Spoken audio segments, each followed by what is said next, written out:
Le vol et le vandalisme sont des actes criminels. Les actes criminels sont les gestes jugés les plus inacceptables dans notre société et qui vont à l'encontre de nos valeurs fondamentales.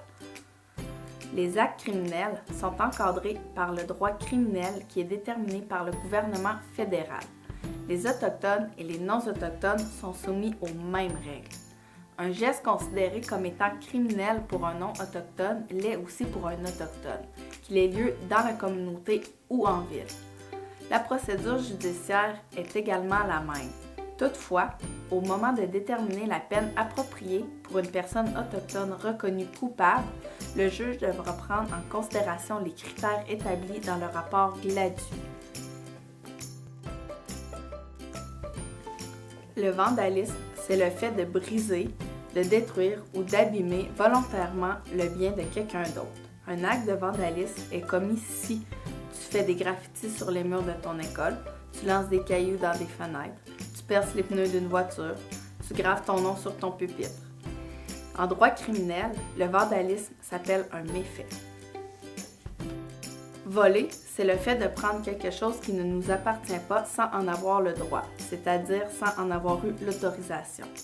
Il s'agit alors de priver le propriétaire de son bien, lui enlever ce qui lui appartient. Un vol est commis si tu pars avec le sac à dos d'un autre élève, au magasin tu glisses de la marchandise dans tes poches même si elle est de peu de valeur. Le vol à l'étalage, c'est du vol. Tu prends l'ordinateur laissé seul sur un bureau et le gardes dans ton casier.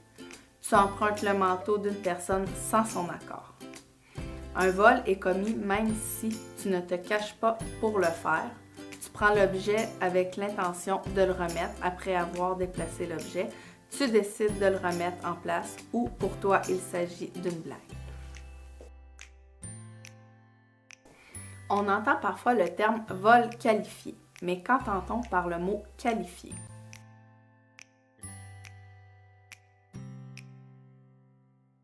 Le vol qualifié est un vol au cours duquel il y a utilisation de la violence ou menace de l'utiliser. Il peut aussi s'agir d'un vol où il est fait usage d'une arme. Un vol qualifié est commis même si tu utilises une fausse arme, une imitation ou un jouet par exemple, ou tu fais semblant d'avoir une arme. La peine imposée à une personne autochtone pour un vol qualifié variera en fonction de la gravité du vol et de la violence dont il est fait usage.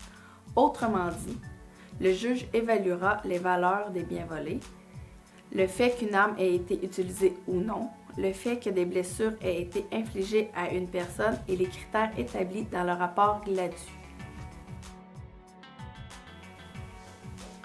Un adolescent est criminellement responsable de ses gestes dès l'âge de 12 ans. Dans le système de justice, un jeune âgé de 12 à 17 ans est appelé un mineur et il existe des distinctions entre le système judiciaire pénal applicable aux adultes et aux mineurs. Le Code criminel encadre la procédure et les peines applicables aux adultes, alors que la loi sur le système de justice pénale pour adolescents encadre ce qui est applicable aux mineurs. Dans le cadre de cette loi, les mineurs peuvent bénéficier de mesures et de sanctions extrajudiciaires. Elles permettent d'éviter à l'adolescent d'avoir à subir un procès.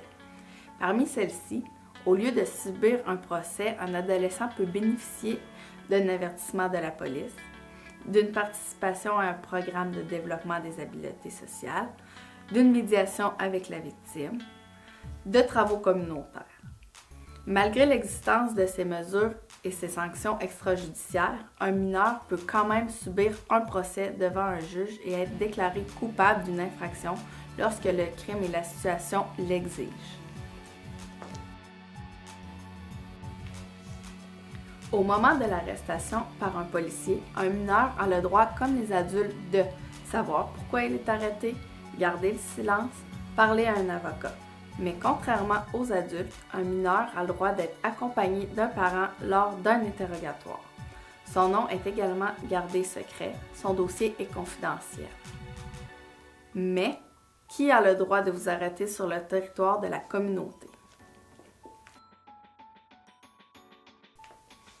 Règle générale, les communautés sont desservies par des corps policiers autochtones Et dans le cas où la communauté ne s'est pas dotée de corps de police, c'est la Sûreté du Québec qui patrouille et intervient sur les communautés.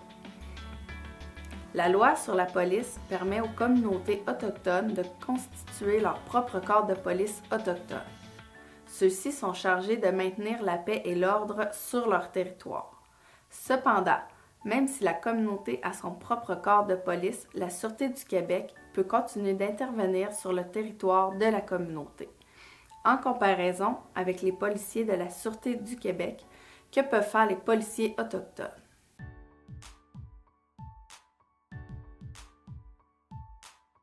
Ces policiers peuvent patrouiller sur la communauté, enquêter, faire de la prévention, mettre en état d'arrestation, donner des contraventions, répondre aux appels d'urgence des membres de leur communauté.